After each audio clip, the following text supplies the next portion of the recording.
Alright, twongeye kubashimira nanone kandi mwebwe mutarimo kubana natwe gatanu kandi ndetse umunsi ku wundi kuri muyoboro wacu wa YouTube aho tugenda tubagezaho amakuru agiye atandukanye, amakuru aba yizewe, amakuru aba atabariho ivumbi, amakuru aba avugwa hano mu Rwanda iwacu ndetse no hanze yarwo ibwota amasimbi, ndavuga imahanga. Ni amakuru ava mu binyamakuru musanzwe muzi bikorera no mu Rwanda iwacu, ndavuga Mama Rwa Gasabo, Kigali Today, Igihe.com ndetse n'ibindi byinshi muzi bisohora inkuru mu buryo bwanditswe.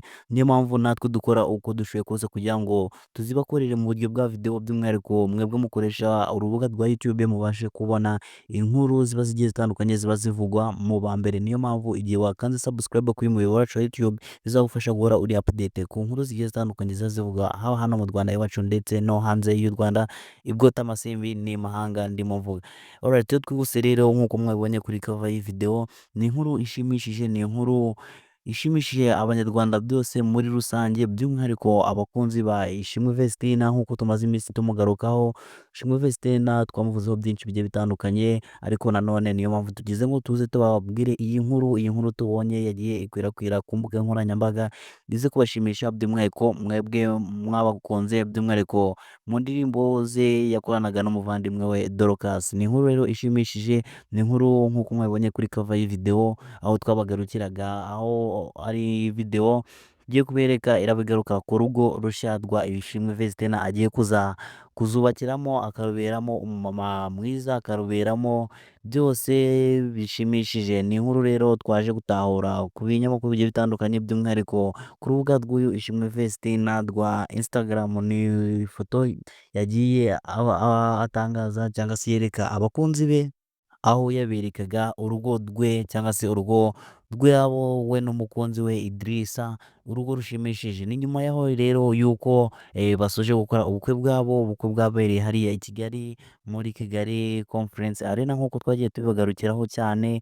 Bwa bukwe bushimishije, twagiye tubabwira byinshi byaburanze, bwa bukwe bushimishije cyane buteye amatsiko ndetse n'ubwuzu. Ni nyuma yaho rero kandi ni na nyuma yaho n'ubundi yuko bavuye hano mu Rwanda, nabwo twagiye tubereka uburyo bavuye hano mu gihugu cyacu cy'u Rwanda berekeza hariya mu gihugu cy'umugabo we, ndavuga igihugu cya Burkina Faso kuko ariho uriya mugabo we akomoka. Twagiye tubereka byose ndetse twaberetse n'ibindi bigiye bitandukanye igihe baba bamaze kugera muri Burkina Faso nyirizina, iwabo w'umugabo ndetse aho bazatura. Ni ibirori byari bikomeye cyane, naho Ishimwe Vestina ubwo yagiye abyivugira uburyo byari ibintu bishimishije cyane, by'umwihariko ashimira bene wabo buriya musore cyangwa se nyirabukwe ndetse n'abandi bavandimwe b'uriya musore, bitewe n'uburyo bamweretse urukundo cyane ubwo bamubonaga ku nshuro ye ya mbere, ubwo yari ageze hariya muri Burkina Faso. Twagiye tubanyuramo byose uburyo byari ibyishimo kuri Vestina ubwo yakirwaga na bene wabo w'umugabo we,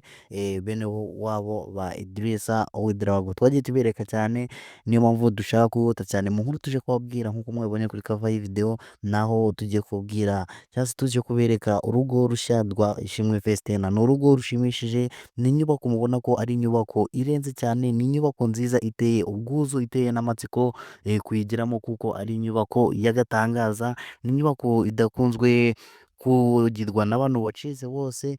Ni kimwe mu byemeza ko rero uyu muryango ari umuryango ukize cyane, by'umwihariko uyu muryango Vestina yashakiyemo, kandi bivuze ko n'uyu mugabo we afite amafaranga menshi cyane, akaba ari kimwe mu bigaragaza ko uyu muryango uzatunga kandi ugatunganirwa, ndetse kandi twizeye ko n'Imana izabafashamo binyuze mu rukundo. Imana izabafashe barwubake, barushinge ndetse banabyare baheke.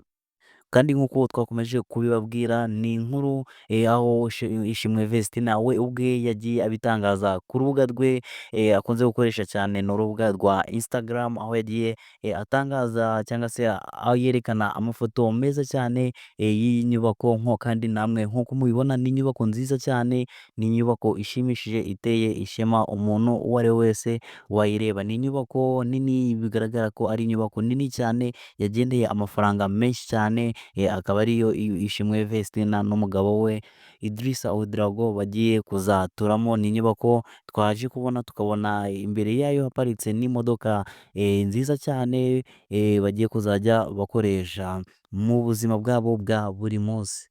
Rero iyi niyo nkuru twatuje kubabwira, niyo nkuru twatuje kubereka, ariko hari n'indi nkuru turi kubategurira, indi nkuru ikomeje gutangazwa na Shimwe Vestina y'ibirori biri kubera hariya mu rugo rwabo Rusha, aho bakomeje kwakira abantu bagiye batandukanye banashimira abantu by'umwihariko babaye hafi mu bukwe bwabo, ndetse Vestina n'ibintu byinshi agiye akomeza gutangaza by'uburyo amerewe muri iyi minsi nyuma y'ubukwe, akaba yakomeje gutangaza ko anamerewe neza mu kwezi kwa buki, ko bari kugenda bakora ibintu byinshi bigiye bishimishije. Wowe icyo usabwa ni ugukanda subscribe kuri uyu muyoboro wacu kugira ngo ugume uri update kandi ukaguma hafi ya telefone yawe, naho ubundi inkuru zibuze kugenda zikugeraho ku gihe, kandi turagushimiye wowe twabanye muri uyu mwanya. Ciao ciao.